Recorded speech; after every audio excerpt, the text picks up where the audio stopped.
Namo tassa bhagavato arahato samma sambuddhassa. Namo tassa bhagavato arahato samma sambuddhassa. Namo tassa bhagavato arahato samma sambuddhassa. Homage to the all enlightened Buddha. And going to have a session just talking about some visually inspiring conversation pieces which are loosely related to the theme of Buddhist culture. Just conversation pieces really that I found as I'm doing my research that are evocative. So this one I just want to say because I found it very much that the Buddha talks a lot about crossing the flood.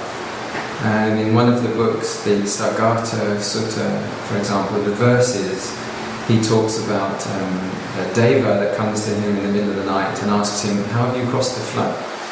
How have you crossed over the flood? The flood of like drowning in emotions, drowning in life's problems, drowning in misery, drowning in loneliness, drowning in rejection, or drowning in our own complexities and so on. So often the Buddha speaks in visual pictures and similes, and often we see these coming up. And I thought this was very evocative. You've got the sort of the light shining through the grey clouds, just like the symbol of the Buddha's teaching, and this sort of like the way of what it's like to be caught in great big surging, rising waves, which is often where we start from, and then we gradually get tools from the teachings to cross through. And the Buddha says this vehicle to cross through the perilous waters, at the other side to break up and leave behind when you cross to the farthest shore. This picture is something that's very, very common in the early schools and stories, and it was used a lot. Having a leaky boat is often a simile for not being able to overcome desires. Having a leaky boat, so you find yourself swamped after a while and overcome and can't escape and can't paddle forward and can't go back and just slowly being submerged. It's a very common simile. So mastering the desires, mastering floods of ignorance. So floods is often a word also for, the word is often used as asava, A-S-A-V-A, which is also correlates to the hormones as well. For example, adrenaline, when we're flooded with adrenaline, some of this kind of thing like that, or other hormones as well. This captured my eye in the week. I think it's a great picture. Anyone like to? Would you see that? What does that remind you of, or how do you see that? Anyone? Reminds us of the talk we had on Thursday where you grab the tiger by the tail. What's the meaning of the simile?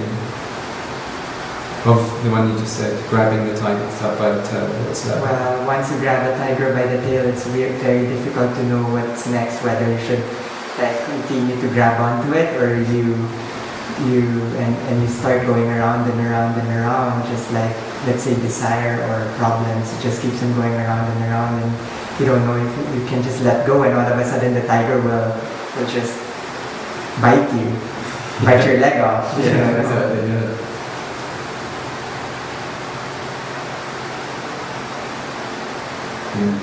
I think the first time, one of the first earliest records was that at the time when the British were ruling India and a lot of other places around, the Burmese king decided to attack them, which was like a bit very unwise thing to do, given what the British were like at that time with the navy and enormous great powers all over the place. And the Burmese king said, when he realised what had happened, what it provoked, it almost certainly caused him to lose his country, that he said that phrase, I think we've grabbed a tiger by the tail. It's not that I'm sort of going patriotic British or anything like that, it's just I read it. It's often like where you get into something and you didn't ever realise how powerful that thing was. You've woken up resources, or you've taken on something and you didn't realise how great the power of the thing is, and you're suddenly in a situation of great danger that you've started by grabbing hold of something. So not grabbing things is the moral, unless you really know what you're doing.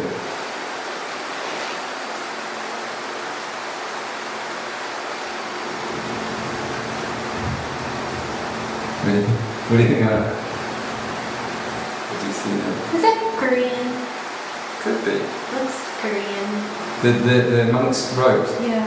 Looks like to me, or it could be Taiwanese. I'm not sure. It's one of those the Mahayana countries in that area, East Asia, I believe. There's some great series of pictures of them yawning. It's got them all one by one because they have to get up very early and chanting. But they look like Snow White and the Seven Dwarfs. They were like sleepy,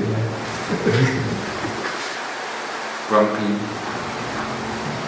Do you know this? Do you recognise them? Bhutan, Tibet. Go on. Tibet. Tibet, Bhutan, Nepal, something Himalayan. So,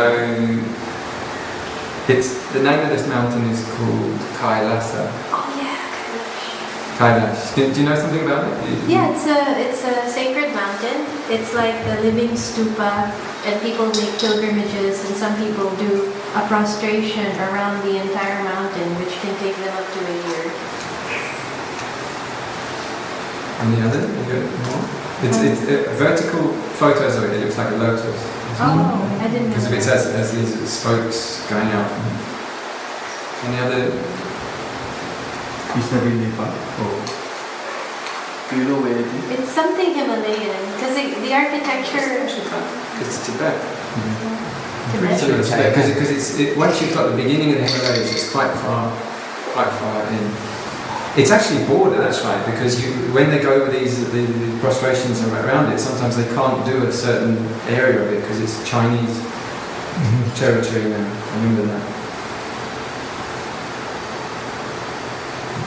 There's all kinds of mythology does around it, including the levels of it. And like, for example, the top of it is sometimes called the Deva realm. And then you have like Asura realms and Naga realms and Gandhara realms. These different realms of these different supernatural creatures that they've done at different levels of it. As if there's a path that goes up it and you can arrive up. So this is sometimes a sort of melding of mythology, geography, history and cosmology. So this represents like Mount Meru? That's another name. There's several names. Mount Meru, Mount Sineru, Kailash, Kailasa. They're all the same for the same sacred mountain.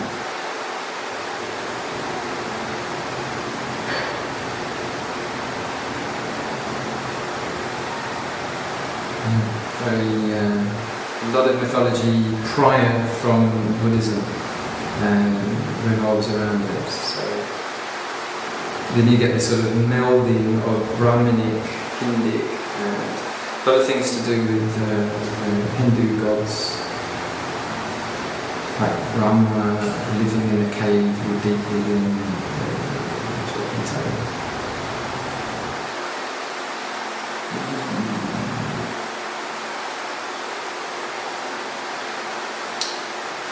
People have been asking me in the week to identify where Buddhas come from, which is kind of a new challenge to me. Somebody in Manila bought one at one of the markets and was saying, where does this come from? You know, with a certain mouth shape, certain eyebrow shape, certain eyes, and certain baubles on the head and ears and so on.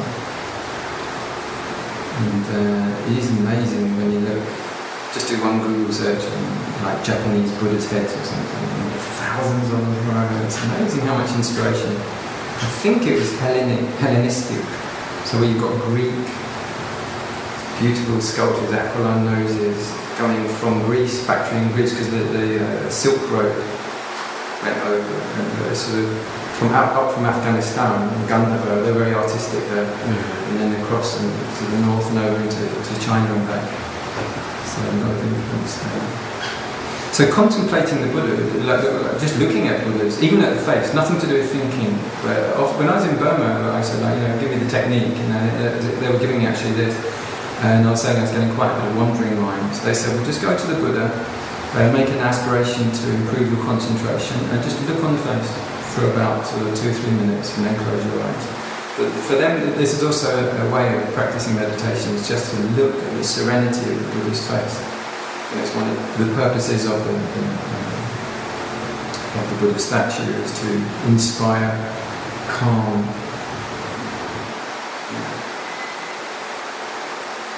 Anything you'd like to ask or comment about actual Buddha statues? Because it's Robin was asking me about these chubby Buddhas, in fact, sort of like laughing Buddhas, for example. So it hadn't occurred to me to comment. So, like, if you've got any questions in general or comments, from Sri Lankan background, or anything that you'd like to. In England, there was a sort of 7-year-old boy that was down there, he was like looking at something like, why has the Buddha got big ears? It's like, it never occurred to me to ask or comment on about that, and I was like, and I went away and I was like, I don't know, and I did a Google search on this, and actually they had the photos of all these Nepalese guys with really long ears, and I think at one point it was a prestige, and they were hung heavy rocks or metal weights, and they were gradually just pulling down. So you've got these people walking with these really long ears, it's a real thing. These kind of stretch marks. Long earlobes are one of the 32 marks of a Buddha. So how can you tell if somebody claiming to be a Buddha is a Buddha? They're outward signs. Like if you look at the sole of their foot, there's a birthmark that looks like a chakra of a lotus. Yeah, however, I was interested about that the Buddha boy, the one in Nepal, the Rama, got his name, full name, Ramachandran Pudakam, and his brother said when he was watching him in the early days when he started to meditate, a lot of illuminated symbols appeared on his body, including many of those ones, like chakras and patterns, they also suddenly lit up across his body. I was wondering whether that was corresponding. So I was trying to imagine that some of those 32 marks, the tongue that wraps all the way around the head 3 times, or the arms that go all the way down to the ground and so.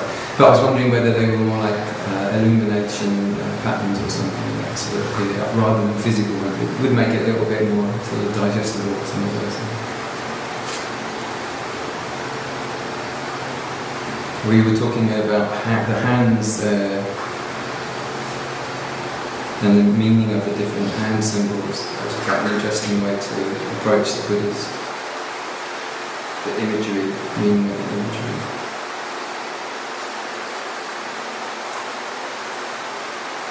I wonder if there really are lotuses big enough to sit on. Like, is there a species of actual lotus that you can float on? I think there are. I think a huge, great flat one. The flat one, you mean? Plants vs. Zombies. What? In Plants vs. Zombies, there's a lily pad. Big enough to sit on. Little house of horrors, whatever it was. Shop of horrors. Amitayus. Go on, tell us. Amitayus. The Buddha of long life, the red one. Amitayus. Amitayus. Tibetan. Yeah. And then the previous statue was Medicine Buddha. With a plant. I thought that was Mozart, the Amadeus. The red one. They're similar to each other. Even I get confused between Amitayus and Amitabha. Amitayus. Is it the top one, the red one? Yeah, the red one. And who are the other two? The one on the lower right looks like white Tara, could be. And the one on the lower left looks like white Tara. Lower right could be another manifestation of Tara. 4 faces. Could be. Or maybe with a bow. Several masks here going on there. Hands and bow, arrow. So this is one's a white Tara. Yeah, it looks like. Because white Tara always has an ornament of Amitayus in her hair. So they're usually pictured together. So that's like a female Buddha, right? Yeah. No. Bodhisattva. Yeah. Yeah. It's an embodiment of compassion, isn't it? That listens to all of the pain in the world. Oh no, That's That's Amitabha. wait. That's Chenzik Avalokita Avalokiteshvara. who became Kuan Yin. Right. To China. That's right. In Malaysia, you see that. Yeah. But Buddhas and Bodhisattvas are not the same thing. Yeah. These are more like deities ascended into heavens that are awake and aware of living and listening, and more like a deity, more like a deva or Brahma.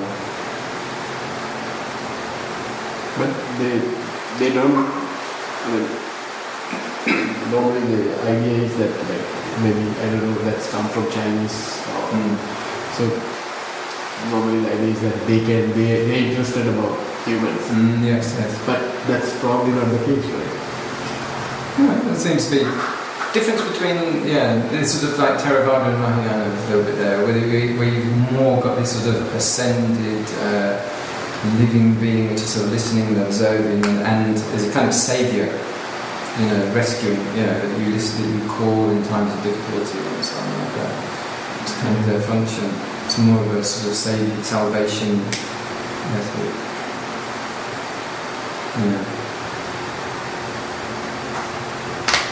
Or embodiment or a sort of personification of those values of wisdom and compassion. It's quite nice. So one end is the cycle, you've got rebirth and then life and then death. It's a big scrambled mess in the middle, and then do it all over again. It's like the first noble truth. The entanglement. There was a Deva who came to the Buddha and said, tangle within, tangle without. Who can untangle this tangle? It's all about the entanglement of life. And the Buddha explains that the arahant can untangle the tangle of views. So this is quite funny. It's like a meditator and their meditator and their inner demons.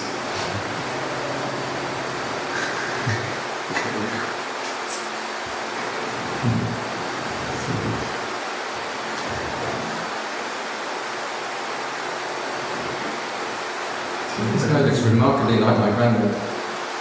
4 generations. Yeah, within, aging. Rebirth.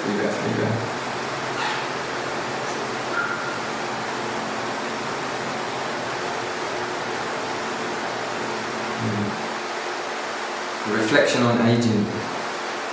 Reflection on transience.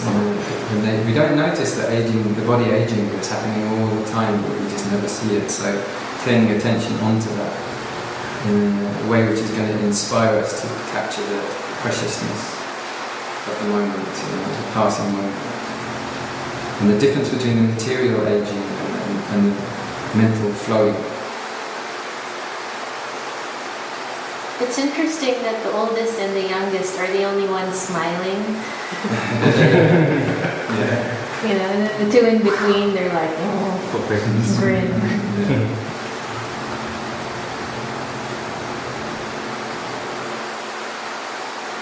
So you know about this story? No. These people down on the ground, they are the relatives of the Buddha. And the river, Rakkhita, at that time was about to get diverted, and there was going to be a drought, so they were going to divert it to one side, either the upside or the downside, to make a reservoir. And they were squabbling about which sides should be able to do it. And they got so suspicious, and the committee meetings were turning into great fights and threats and arguments, and swords were getting drawn, and it was going to turn into a bloodbath, it was going to turn into a war between them about the dividing of this river. And the Buddha perceived the danger that there was going to be a sort of holocaust, a massacre, vast. And he went to them to tell them ask them about the spilling of water or the spilling of blood, and about their generations, the generation that are in, and to sort of subdue their pride and to create this shock and awe. He levitated above the river and started emitting flame and emitting water in alternate patterns. like that. Some people were so in awe that they, listened to him, and they paid attention and they didn't go to war and they resolved it peacefully. So, This is another story that Buddha visited Sri Lanka 3 times, and one of the first was there was going to be a war because there was a chair that was a throne, a valuable throne, and 2 parties were fighting for that throne. And then he saw that there's going to be a blood, people are going to die. So he went. That's the first time he actually went to Sri Lanka. And then once the people listened to Buddha, they actually offered that throne to him. That's the story. That's what the place called. There's a place called Nagadipa. The people were called Nagas, snake people, something. So.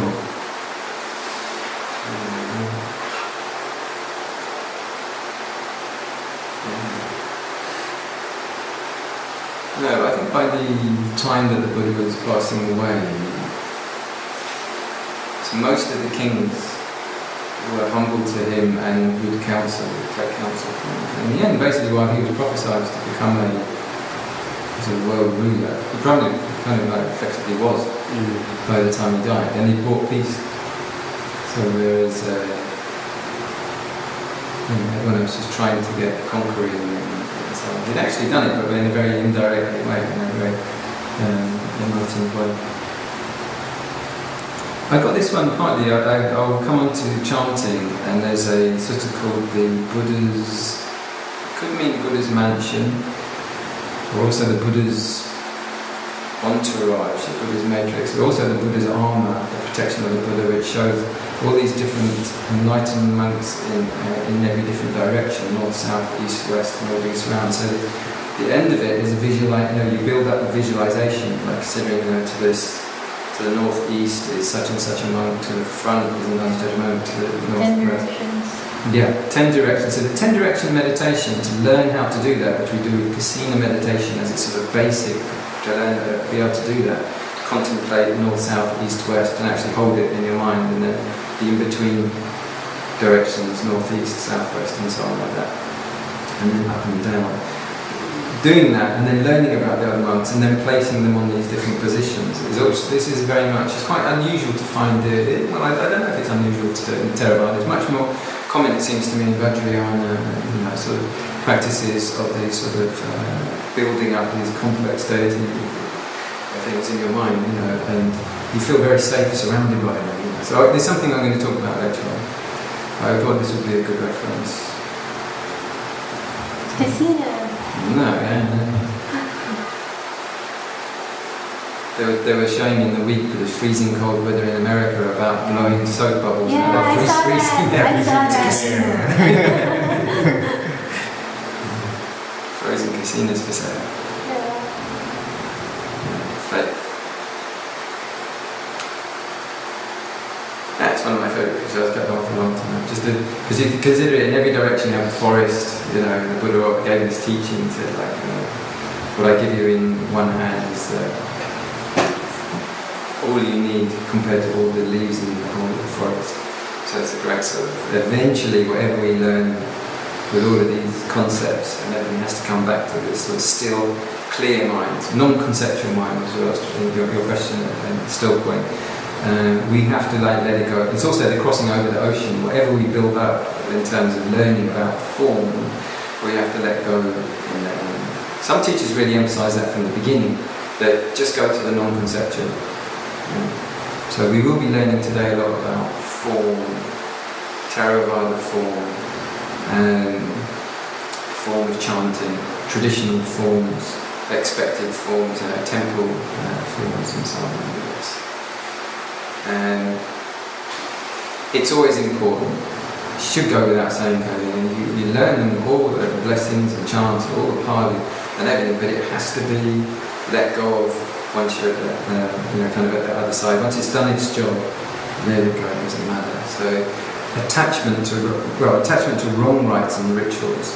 So for example, slaughtering lambs to please the gods or something, Attachment to wrong rites and rituals, which actually cause bad karma, is one thing, but also attachment to any rites and rituals or any ceremonies will be a hindrance by its attachment nature, and will only get us to maybe first John. So, okay, so here we got a Tsongkhapa. Go on.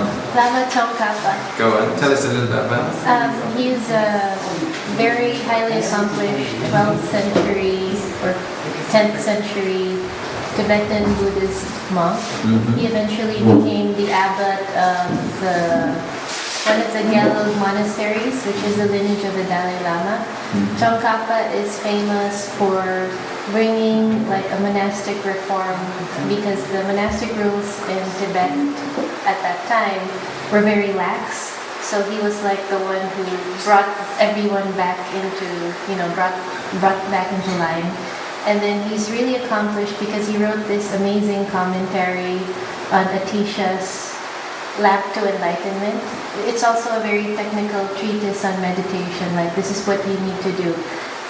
Put the breath here.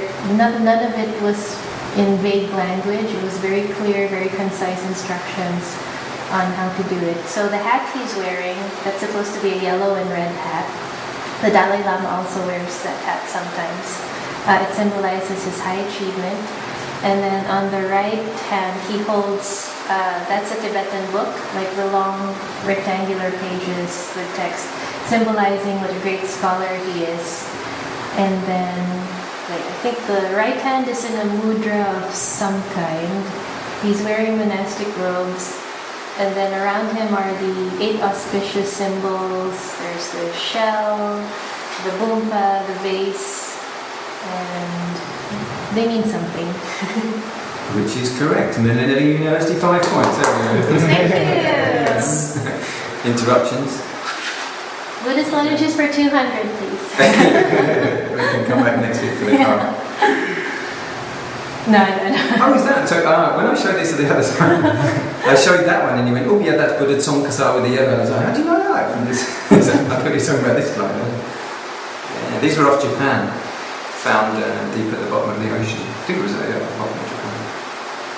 So when you're doing research, you sort of stumble across all these things as you're passing, but we've got to keep that, got to keep that. And you end up at the end of the week with this sort of grab bag of fascinating little things. Ancient. Well, we don't think so. It might only be 2 or 3 years old and someone's made them out of concrete and put them down there to make them look old and then bring them back and sell them as fake antiques. Good. Okay, so just got that and then I'll talk about some charity. So.